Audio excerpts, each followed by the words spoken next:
Hey everybody, welcome back to the channel. My name's Chris Schaub and I provide listening notes for classic jazz albums. Today we have Herbie Hancock, 1965 on Blue Note Records. If you enjoy the channel, please like, comment, subscribe, click the notification bell so that you get notified every time I post a new video. Um, I also have links in the description of the video to where you can stream the recording on Spotify or Apple, and as well as to purchase the vinyl.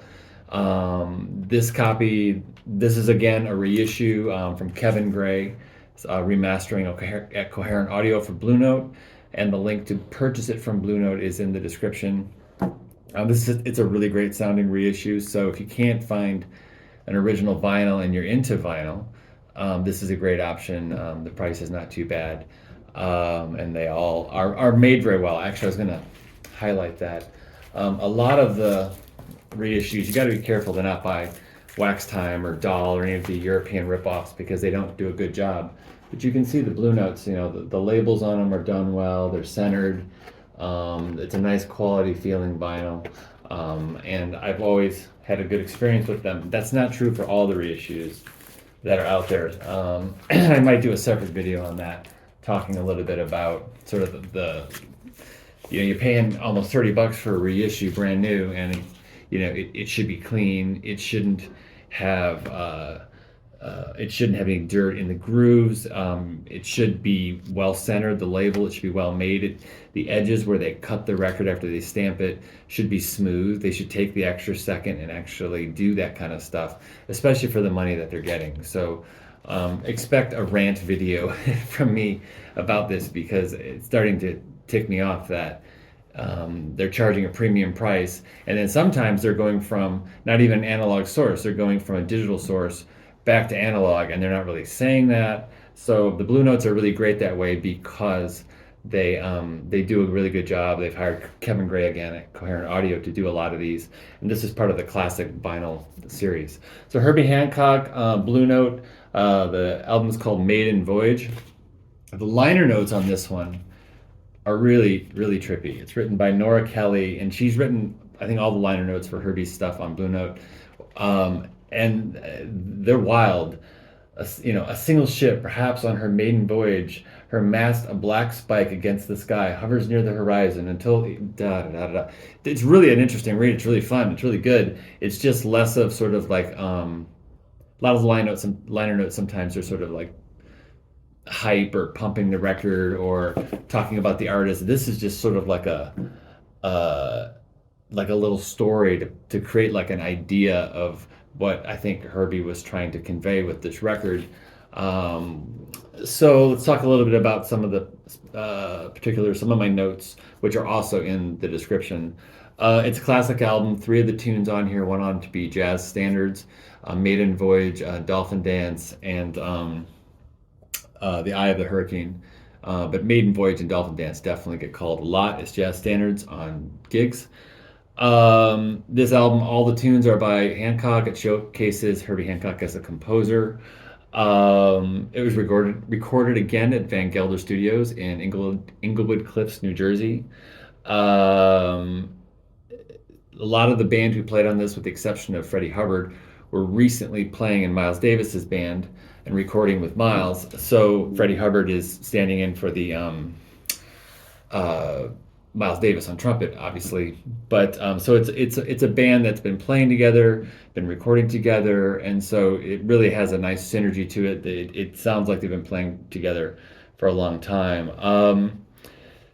Another example of modal jazz. The compositions on here are not just the usual run-of-the-mill. They might be AABA, but there's a lot of interesting things going on with the harmony, very modal, suspended chords. We'll get into that. So the personnel are Herbie Hancock on piano, Freddie Hubbard on trumpet, George Coleman on tenor saxophone, Ron Carter on bass, Tony Williams on the drums. So I wanted to talk about Tony Williams just for a second. So when you're listening to the drums on this record, this is one of those records where Tony, if you listen to his ride cymbal, it's really a unique thing what he's doing. In fact, he sort of pioneers a lot of different kind of techniques on the drums that no one had ever thought to try or do before. One of them is the sort of 5 note ride beat, where instead of going da da da da da da da da or some variation of that, he goes da da da da da da da da da da and variations on that, which is pretty hard to do, especially when he does it really fast and really clean. So listen a lot to Tony Williams' ride cymbal and how much control he has. I mean, Tony is right up there with the greatest jazz drummers. He's right up there with Elvin and Art Blakey and Max Roach and Philly Joe Jones, Billy Higgins. But Tony is sort of like the next guy. So all those guys have happened, and then Tony comes along. He's this young guy, and he just tears it up. I mean, he gets the gig playing with Miles Davis, and then he plays with like everybody, and he really breaks up the time. He's got a lot of control. He's really solid on all the basic rudimental techniques, but he's just a very musical drummer and composer. So Tony's kind of like the next guy who ushers in the next way of playing jazz drums, I think. So definitely listen to Tony. Ron Carter again on the bass. So you got the great jazz rhythm section of Ron Carter and Tony Williams. We've already talked at length about Ron Carter.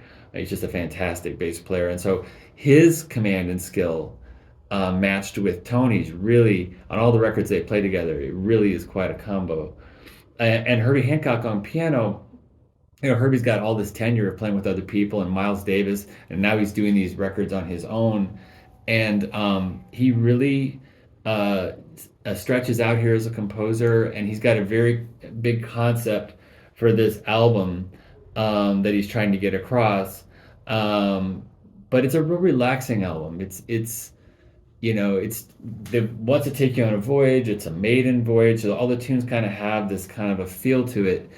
But it's a really chilled out, relaxing album, and I like to put it on. I put it on a lot, and I think a lot of people who listen to jazz, this is one of their go-to albums. If you feel like, well, I don't feel like listening to bebop, it's too much tonight, and I've listened to Kind of Blue a million times, I'll put on Maiden Voyage, and it's always good. Everybody I put this on for, they're like, what is that? That's really great. I really like it.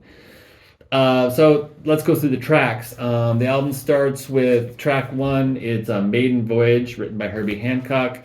It's a 32-bar AABA song form. If you don't know what that means, rewatch the first video in my series. I go over all that kind of stuff. First 2 videos. There's a lot of suspended chord voicing. So on 2 videos back, I talked about chords. So in a major scale, you have 7 pitches.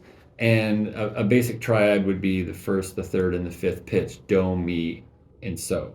Okay, but like a suspended chord, instead of playing the third pitch in the chord, you might play it the fourth. So it'd be 1, 4, 5 in some inversion of itself in different order. But it's the first, the fourth, and the fifth pitch of the scale, and then usually that fourth pitch will resolve back down to the third.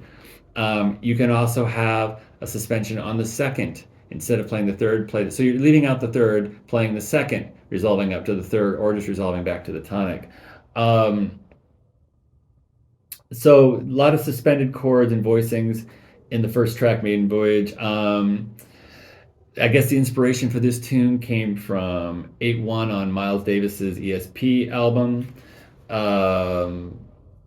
So you can check that out. And second track is The Eye of the Hurricane. So The Eye of the Hurricane is a calm center of the storm, right?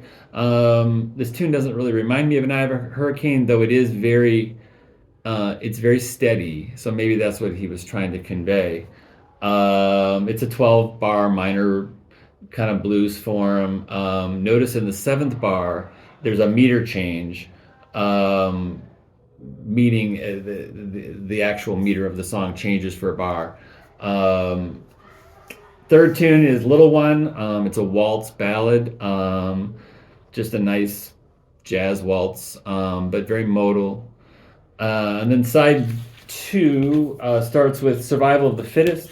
Survival of the Fittest sounds kind of free, though it's definitely composed, but you get the feeling that like Hancock composed the basic head, and then it's sort of like, okay guys, let's just stretch out and do our thing. And he's got like little vignettes, rehearsed vignettes that he and the musicians do. Notice the opening drum solo by Tony Williams. It's really cool, and you'll hear what I was talking about, where Tony's playing with a lot of rolls and a lot of just sparse kind of melodic ideas on the drum set. He doesn't feel compelled to have to do anything flashy or crazy. He can, but he's really playing very musical, just like any other member of the band. To dispel the myth that the drummer's not actually a musician. Well, Tony Williams is for sure a musician. And then the last track on the album is Dolphin Dance. It's I guess Hancock said that Count Basie's Shiny Stockings was an inspiration. It's a medium jazz, medium swing. It's a very pretty tune, very mellow. It's interesting because of that inspiration. It sounds like a more traditional tune in its melody and sensibility, but then the harmony and some of the devices that he's using in the song, Hancock, it sounds more like a modern tune because it's got modality in it. But listen to how it switches it up. It really moves around quite a bit, so it's kind of a complicated tune in its own right. So Herbie Hancock, Maiden Voyage, it's a great tune to put on while you're just driving around with the family or just walking around the city in headphones. I hope you have a great weekend and hope to see you again. Thanks.